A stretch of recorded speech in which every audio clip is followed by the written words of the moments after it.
Welcome to Wellness is a Way of Life, the podcast for female leaders seeking sustainable energy, clarity, and confidence. I'm Megan Swan, your guide on a journey to mastering wellness as an integrated part of your life. Let's explore personalized wellness strategies that truly resonate with who you are.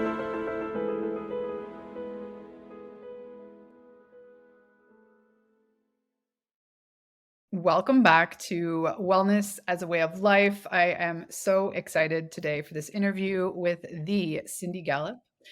She is the founder of MakeLoveNotPorn, a social sex tech platform with the tagline pro sex, pro porn, and pro knowing the difference.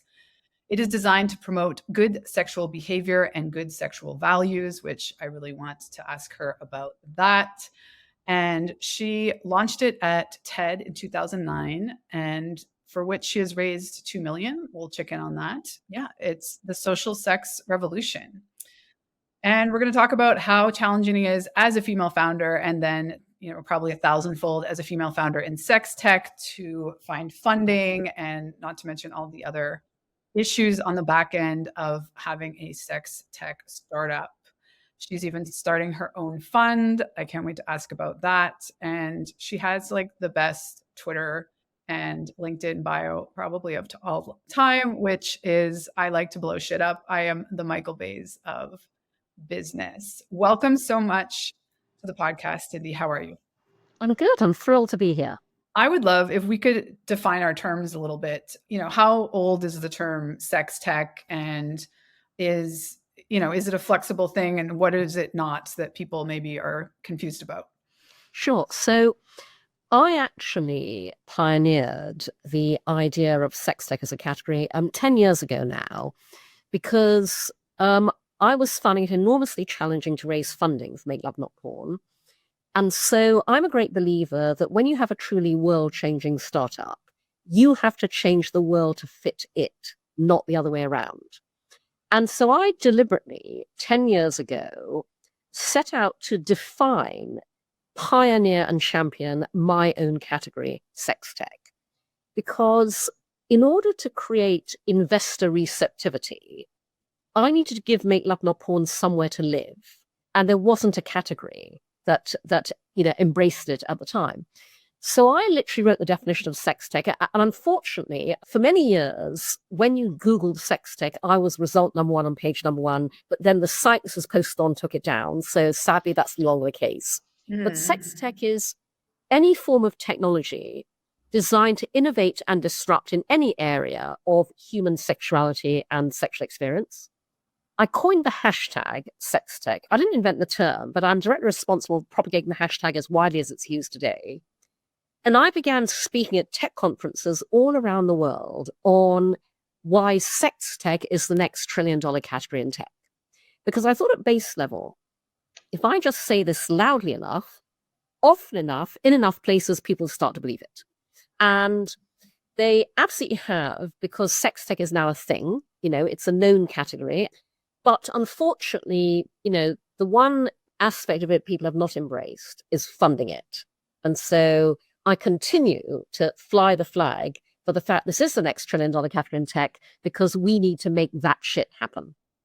So you've already started the fund? So I should explain. And by the way, I've realized I need to update my bio on my personal website, because I realized that's what you way more than that, have you not? Yeah. So essentially, finding it challenging to raise funding for Make Love Not Porn, I eventually became so frustrated. I went, in order to get my own startup funded, I'm just going to have to get the entire category funded.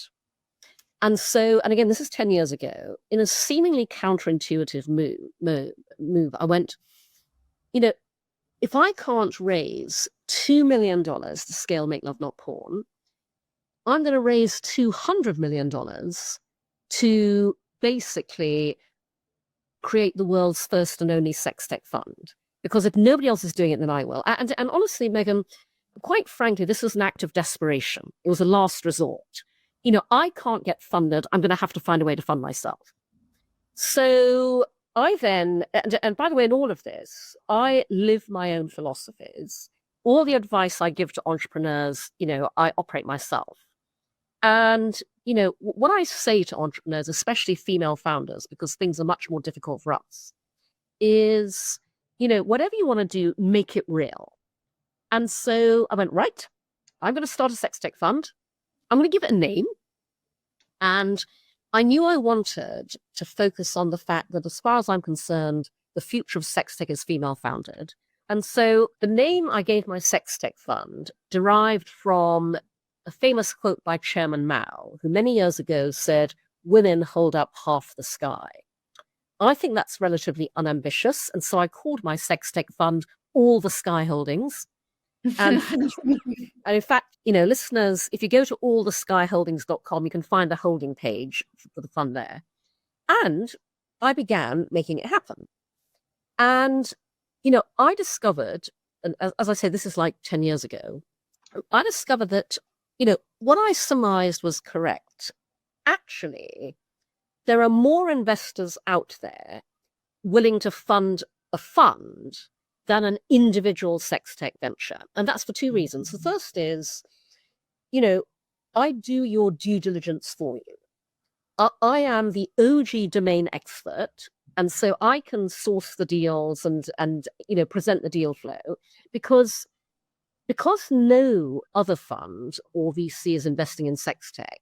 There is no, category expertise. They don't have existing due diligence into this area. So that's very appealing. And the second thing is that when you fund a fund, you are at some remove from actually funding a venture to do with sex. And both those things I found were very appealing as I began talking to investors. But I actually burnered the fund because I then raised the funding I needed from an unexpected source, my original angel investor. And I had to kind of focus on Make Love Not Porn. But as and when I can raise the funding that I'm now looking for, I absolutely intend to go back and activate and absolutely start that sex tech fund because the opportunity is even greater today than it was when I first had this idea. So it may be on the back burner for now, but it is very much something I plan to do in the future. Beautiful. I think that's brilliant. Okay. So, I mean, I'm a proud investor in Make Love Not Porn. Which I love, love, love. Thank you so much. And for me, as a mom of two boys, like what really got me interested was this, the way that you explain, first of all, it wasn't a gap in the market. Like you've created this market. You saw that there was this need for a different narrative and a different option of people are always going to be interested in watching others have sex. So let's give them an alternative. I'd love if you could go into, how you kind of parse that out for people and the difference between traditional porn and what's offered on Make Love Not Porn. Sure. So I should explain for our listeners' benefit that Make Love Not Porn was a complete and total accident. I never set out consciously intention to do anything I very bizarrely find myself doing. It came about from my own direct personal experience dating younger men. The men I date tend to be in their 20s. And 17, 18 years ago, long before anybody else identified this, I began realizing through dating younger men that I was encountering an issue that would never have crossed my mind if I had not encountered it so personally. I realized I was experiencing what happens when two things converge. And I stress the dual convergence because most people think it's only one thing. I realized I was experiencing myself what happens when today's total freedom of access to hardcore porn online meets our society's equally total reluctance to talk openly and honestly about sex. It's when those two things converge that porn becomes sex education by default in not a good way. So I found myself encountering a number of sexual behavioral memes in bed. I went, whoa, I know where that behavior is coming from. I thought, gosh, if I'm experiencing this, other people must be as well. I didn't know that because 17 years ago, nobody was talking about this. Nobody was writing about it. This is me in isolation as a naturally action-oriented person going, I'm going to do something about this. So 16 years ago, I put up on no money, pure little side venture, a tiny clunky website at MakeLoveNotPorn.com. that in its original iteration was kind of a public service announcement. Porn world versus real world. Here's what happens in the porn world. Here's what really happens in the real world. I launched Make Love Not Porn at TED in 2009. I became the only TED speaker to say the words "come on my face" on the TED stage several times in succession. The talk went viral as a result, and it drove this extraordinary response to my tiny, clunky website that I had never anticipated. Thousands of people wrote to me from all around the world, young and old, male and female, straight and gay, pouring their hearts out, telling me things about their sex lives and their porn watching habits they'd never told anyone before. And I realized I'd uncovered a huge global social issue. And so that was the point at which I went, oh my God, I now have a personal responsibility. I have to take Make Love Not Porn forwards in a way that will make it much more far-reaching, helpful, and effective. And so I turned into a business designed to do good and make money simultaneously, which is what I believe all business should be ultimately. Basically, as I've said for 16 years, the issue isn't porn. The issue is that we do not talk openly and honestly about sex in the real world. Because if we did, people would then be able to bring a real world mindset to the viewing of what is performative, produced, scripted entertainment.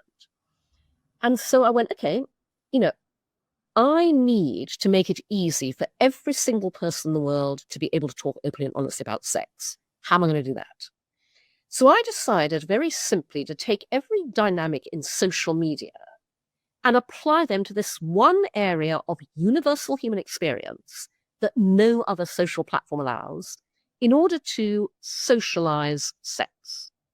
So I turned Make Love Not Porn into what it is today, which is the world's first and only user-generated and, importantly, 100% human-curated social sex video sharing platform. So they're kind of what Facebook would be if it allowed you to openly, healthily, socially, sexually self-express, which it clearly does not. The way to think about us is, if porn is the Hollywood blockbuster movie, performative, produced, scripted, Make Love Not Porn is the badly needed documentary. We are a unique window onto the funny, messy, loving, wonderful sex people are actually having in the real world.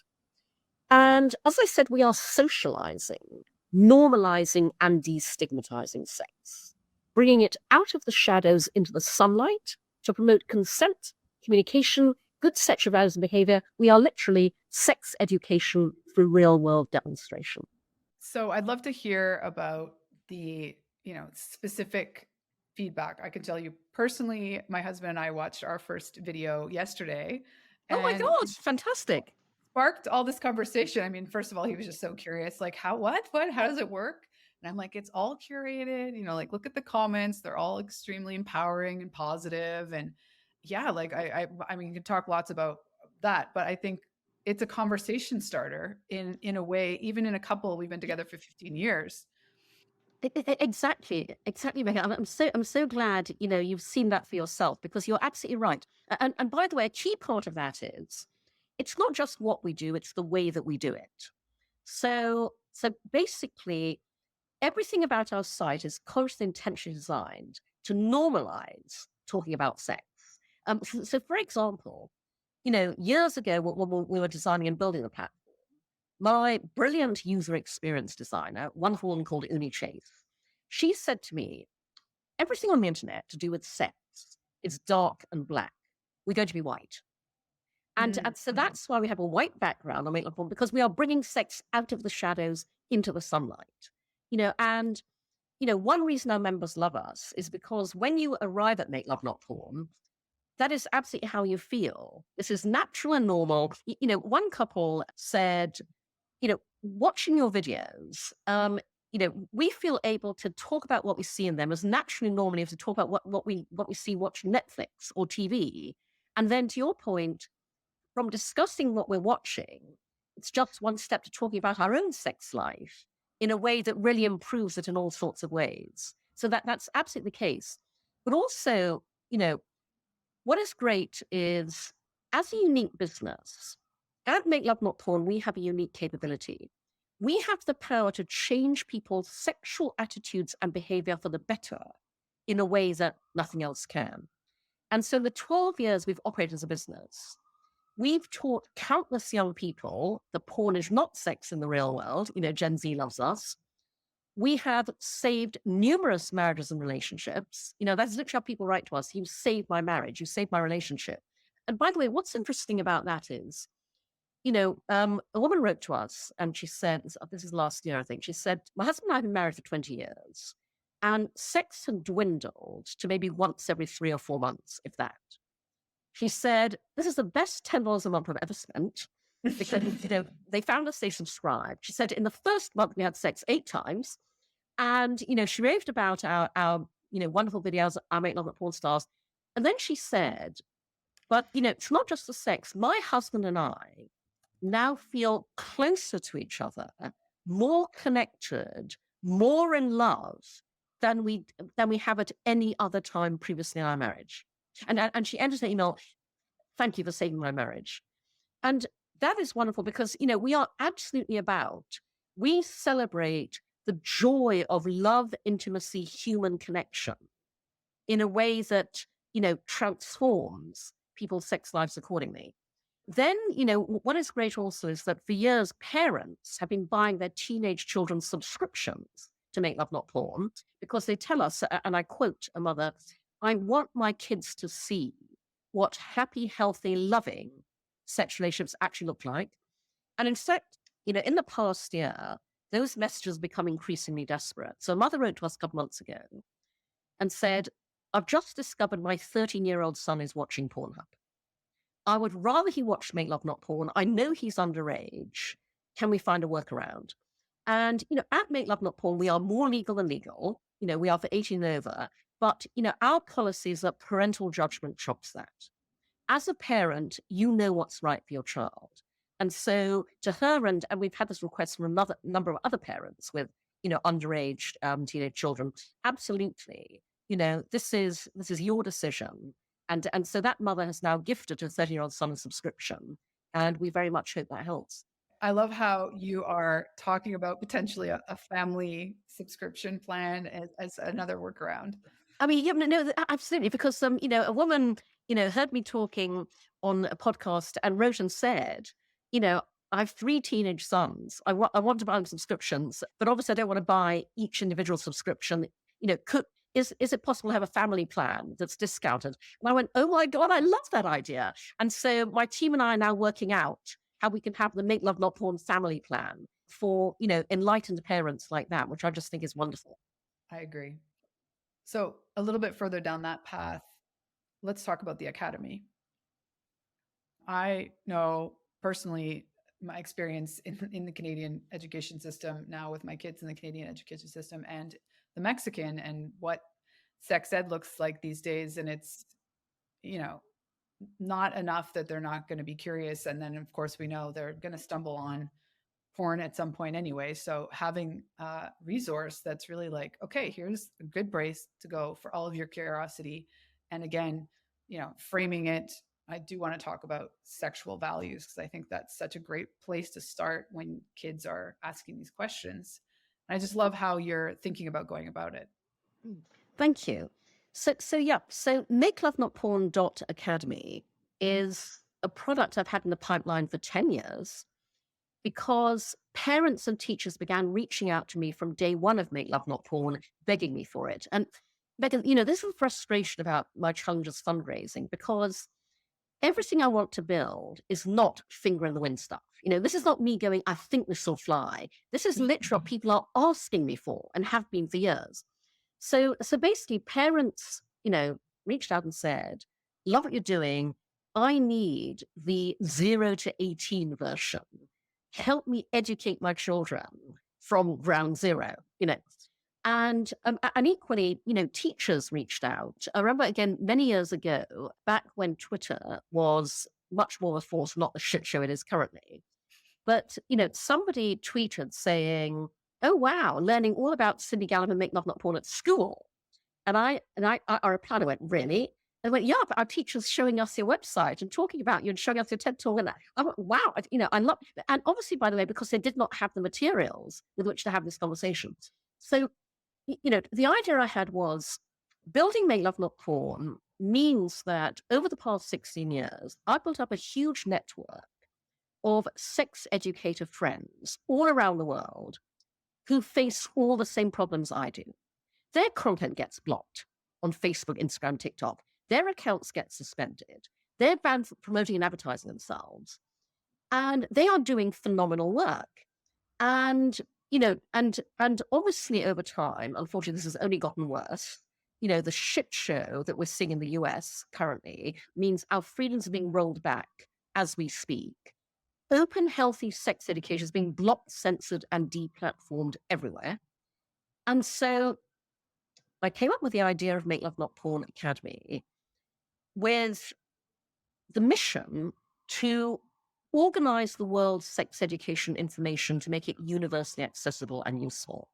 That is a deliberate paraphrase of Google's original mission statement, which was to organize the world's information to make it universally accessible and useful, because in this area, they absolutely are not. Today, the algorithm is biased and it's censoring. Even if you're looking for this wonderful work, you can't find it. So, I conceived of Make Love Not Porn as an aggregation play. We are building the go-to global hub for the best of the world's sex education content. So the way it works is, exactly like Make Love Not Porn, user-generated, crowdsourced, curated revenue share. We are in full educator outreach mode right now because, wonderful people like you investing in our WeFunder means that we have raised enough to start designing and building the academy. And the game plan is, if we can hit goal, to launch later on this year. And so we invite educators, and I use the term educator very broadly, sexual health and wellness experts, therapists, health professionals, podcasters, to share with us their own content, coursework materials, books, videos, comic strips, whatever it may be that they're producing. Now, very importantly, as with Make Love Not Porn, with the Academy, we will operate our unique model of what I call the human curation layer on top of the internet. Humanize, vet every educator and every piece of content before we publish it. In the same way that on Make Love Not Porn, there is no self-publishing or anything. We watch every video, review every profile post, every comment before we publish it. And, our criteria are very broad. On Make Love Not Porn, our curation criteria are: your video must be legal, consensual, and real. And then anything goes, because we exist to celebrate the full glorious spectrum of human sexuality. Equally with the Academy, your content must be educational, fact-based, and non-judgmental. And then, anything goes. And so the idea is then to aggregate all of this content and then to publish it easily searchable by age appropriateness. So if you're a parent freaking out going, oh my God, my 6-year-old just asked me this, what do I say? We will give you the tools and content to be able to easily have that conversation with a 6-year-old. If you're a teacher of a class of 14-year-olds, here is a whole range of curricula, lesson plans, different approaches that are age appropriate, again, that you can pick and choose from. If you're an adult, access all areas. Adults are equally desperate information. And this will be cradle to grave. We're going to have like menstruation education, menopause, et cetera, et cetera. But importantly, the academy will be where children and young people can access sex education without parental teacher gatekeeping. And the reason that's important is, I have a friend who's a mother. And as you have to these days, she monitors her kids' browsing history. So this happened a few years ago. Her son was 8 years old, and she saw to her horror that on the family computer, he had Googled sex for children. So she freaked out, but did the right thing, stayed calm, sat him down. Darling, I happened to see that you told me through why. This anecdote is adorable and horrifying in equal measure. Her son wanted to learn about sex. He was a child. He knew he was a child. He wanted to learn about sex in a child-appropriate way. He sweetly, innocently Googled sex for children. You can imagine the kind of thing that came back utterly traumatized. And so the academy will be where an 8-year-old boy can enter his age on the homepage, and we will only serve him age-appropriate sex education content. And, the the key thing with all of this, Megan, is I'm out with the academy to prove concept. And what I mean by that is, for years, people have said to me, oh, Cindy, you should go into schools. MakeLoveNotPorn should be on the curriculum. And I've always said, no, I shouldn't. Because anybody trying to bring sex ed into schools comes up against parent-teacher association, moral panic, But here's the thing. The people keeping sex ed out of schools don't know what it'd be like if they allowed it in. They just think really bad. In their heads, they have this abstract concept. Solomon, Gomorrah will ensue. When I can show you what doesn't exist anywhere at the moment, the best of the world's sex education content all in one place, when you can see for yourself at a glance how brilliant, informative, educational, healthy, and non-threatening it is, when you can search it, as I said, by age appropriateness, by cultural sensibility, because we will have Jewish sex ed, Muslim sex ed, Christian sex ed. And when, importantly, you can pick and choose according to your personal comfort level. We just aggregate all this. You decide what's right for your family, what's right for your class, and what's right for your school. That is when I think I can help get sex ed into schools. I'm building this outside the system to try and get into the system.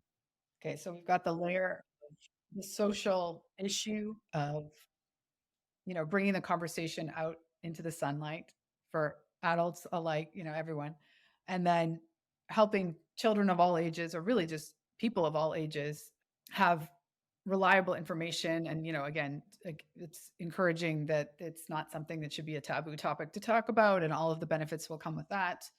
And then I know one of your many higher missions is really ultimately end rape culture. So can you talk us through that a little bit? Sure. So yep, our ultimate mission of MakeLoveNotPorn is to help end rape culture globally. And I'm fully aware that sounds like an extraordinarily ambitious vision, but we have 12 years of proof of concept at a micro level already. So we help end rape culture by doing something very simple that nevertheless nobody else anywhere else is doing. We help end rape culture by showing you how wonderful great consensual communicative sex is in the real world. Our social sex videos role model good sexual values and good sexual behavior. And here's the important part. We make all of that aspirational versus what you see in porn and popular culture. One man left a comment saying, this video makes me want to be a better man in the bedroom and in life. We can do that. And equally with the Academy, I want to take this message as far upstream as possible. I want to give parents the tools to be able to start talking about sex to their children as early as possible. Because, as I said, parents have been writing to me for 16 years. And I've been giving this advice for 16 years. And in fact, one of the things I'm going to do when we launch the Academy is I'm going to video my own mini masterclass of advice for parents based on, what I've been sharing over the years. And there are two very simple pieces of advice that I've been giving out for all that time. The first is that I say to parents, today, you cannot begin talking to your child about sex too early. And when I say that, I don't mean literally talk about sex. What I mean is the very first time your child asks where babies come from, plays with their genitals, the most important thing isn't even what you say as much as how you say it. Never, ever get visibly flustered. Never get embarrassed, never get annoyed, never shut the conversation down, change the topic, leave the room. Instead, answer your child calmly, straightforward and truthfully, because by doing that, you open up a channel of communication between the two of you that will always be there for them as they get older. And you absolutely want to do that because, what parents want more than anything else is for their child to be happy. This area will impact your child's happiness more than almost anything else. Then the second thing I say to parents is, today, when you talk to your child about sex as early as possible, you must also at the same time talk to your child about porn. And this is much easier to do than most parents think, because all you have to do is share, say a version of what I'm about to share with you, and you dial it up or down depending on the age of the child.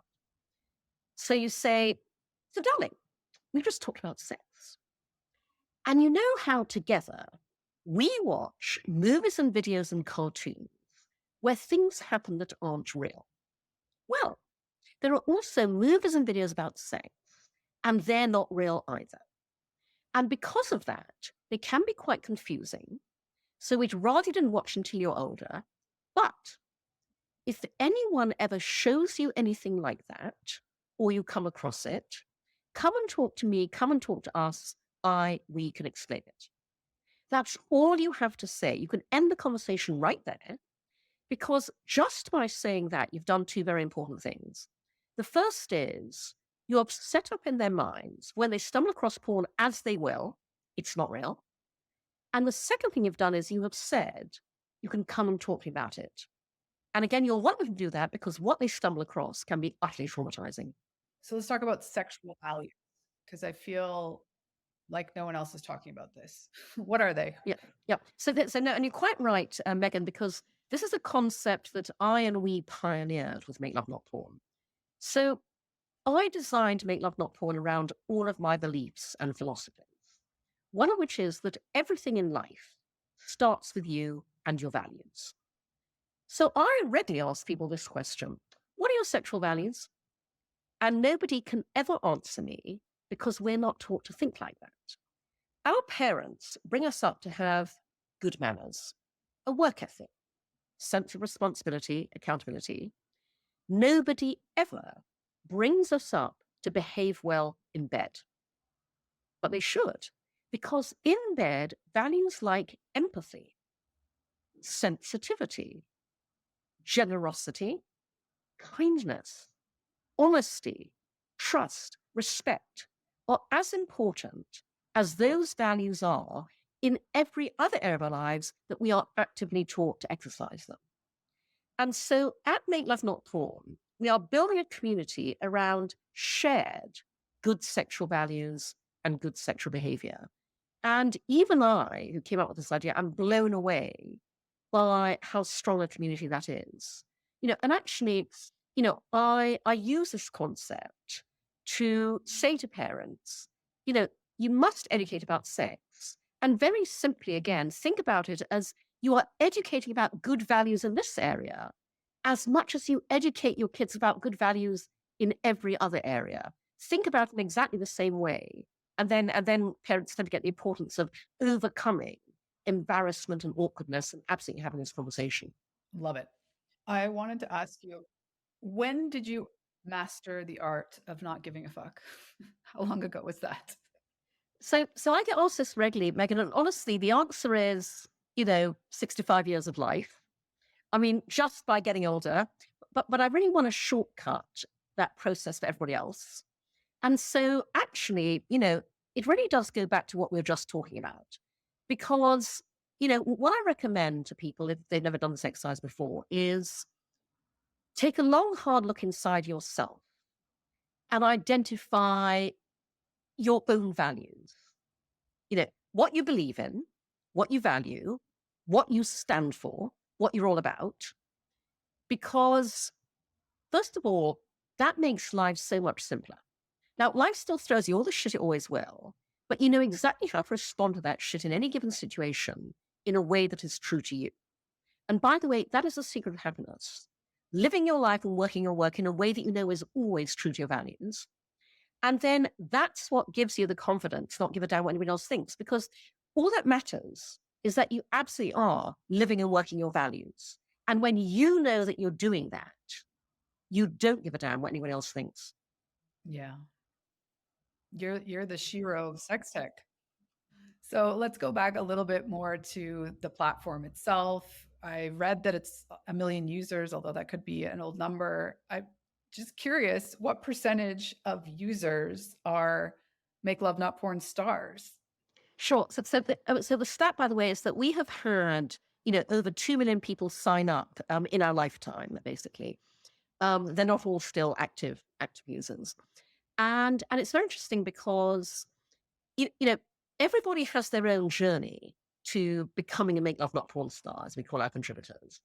So absolutely, as you say, we have a ton of members who've joined and gone, oh, this looks like fun. Let's make a video ourselves. And by the way, what we always recommend is, if you are curious about becoming a Make Love Not Porn star, just start filming yourselves. Zero obligation. You never have to share it on our platform. But, just doing that can be transformative in itself, because, we hear from couples who basically, when you decide to film yourselves having sex, you have to talk about it. And when you talk about it, doesn't matter how long you've been together, the conversation goes places it's never ever gone before. We've had couple Make Love Not Porn stars say to us, we thought we were open. Doing this just took our relationship to a whole new level, And also, by the way, I remember years ago I was in Brazil. An agency had reached out there saying, we love Make Love Porn, want to help you, see if we can launch in Brazil. And so I was meeting a bunch of people and talking to them about Make Love Porn, and met a Brazilian woman who the next day told me that she'd gone home after my talk and she'd said to her husband, I heard this woman talk about what she's doing. Let's film ourselves. So they videoed themselves having sex, making love. And she said, that, they weren't going to share it, but she said she had not realized how incredibly hot it was to watch yourselves making love. And it really is. And again, if you've never filmed yourselves, you will have no idea how arousing that can be. So we say just start filming yourself and see how you feel. Equally, we have, and this is true of a number of members and Make Love Not Porn stars. We have Make Love Porn stars who have found us because they grew up in an extremely repressed, very religious household. So one couple, shared with us that they both come from fundamentalist Christian backgrounds, married young, virgins, all of that. They came across Make Love Not Porn in a magazine, and they said to each other, we have to do this to overcome the repression and shame that's been, grounded in us because of how we're brought up. So they filmed themselves, making love for the first time ever, shared on a platform, found it a transformative experience, and shared many videos since. And that is something we hear from people from different, repressive religious backgrounds of that nature. Then, we operate a revenue sharing business model, which I concepted 16 years ago, long before OnlyFans, in order to democratize access to income. So our members pay to subscribe, rent, and stream social sex videos. Half that income goes to our Make Love Porn stars. But we found, that we get Make Love Porn stars come across us, go, oh my God, this is amazing. Let's share a video. Don't even realize they can get paid for doing this. They just welcome what we're doing. All of our community wants to see more open, healthy attitudes towards and dialogue around sex. And that's why they're all a part of Make Love Not Porn. It's so beautiful. Well, I'm a huge fan of female founders in general in the tech sphere. And like you stated, they're more often than not building things that have positive impact on people, planet, culture. And I just love for you to end by telling us specifically in sex tech, why is it so important we have a female lens building the future? So, over the past 16 years, I've done many media interviews, and the question I get regularly is, so Cindy, why do you think we're all so repressed about sex? And I've been asked that so often that I now have my answer down pat. 3 reasons. Reason number 1. So reason number 1 is centuries of repression, religion, socio-cultural dynamics in every single country in the world. Everything we're talking about is a global issue that I'm tackling. But reason number 2 is the patriarchy. Because historically, every institution, including government and religion, has been male-dominated. We as women have never been allowed to bring our lens to bear on human sexuality, and the world is a poorer place for it. And reason number 3 is related to that, which is there are not enough people like me. And what I mean by that is, society makes it bloody difficult to innovate and disrupt social narratives around sex. I have many friends who are sex tech founders who've tried and given up. And I don't blame them, because my life is shitty on a daily basis because of what I do. But many more people I mean will not give up no matter what. And the great thing is that increasingly there are more and more female founders who see, by the way, not only how important what we're doing is, but how enormous the market and financial opportunity is, who are absolutely determined not to give up. And, I've been parallel pathing two things for 16 years, working to build Make Love Not Porn and working to change the cultural and business context around it. And I honestly do see the barriers falling. And interestingly, especially in the current environment, because I've been saying to women for years, I want you to get very, very angry. And the reason I say that is because as women, we are never, ever encouraged to get angry. Nice girls don't do that. But the reason I want us all to get angry is because when we get angry, we make shit happen. And we have so much to be angry about. And again, especially in the area of sexuality, of sex tech, in a world where rape culture is all pervasive, where Andrew Tate is being celebrated like a god, including by the US government. I am the opposite of Andrew Tate. Make Love Not Porn has been helping boys and men see the power of love and intimacy and human connection, learn good sexuality, good sexual behavior for 12 years. Okay, that is what the world needs. And because when we end rape culture, we end, honestly, the biggest barrier holding women back. So many girls and women's lives have been ruined, by the way, are being ruined at the moment, by the way, by the explosion of intimate image abuse because of male-founded, male-funded apps and platforms. When we end rape culture, we really free women, girls and women, to be able to live their best lives, to contribute to the world. And ironically, we would make boys and men so much happier. They just don't realize it because patriarchy has made them think that everything has to be through their lens. They have to be in control.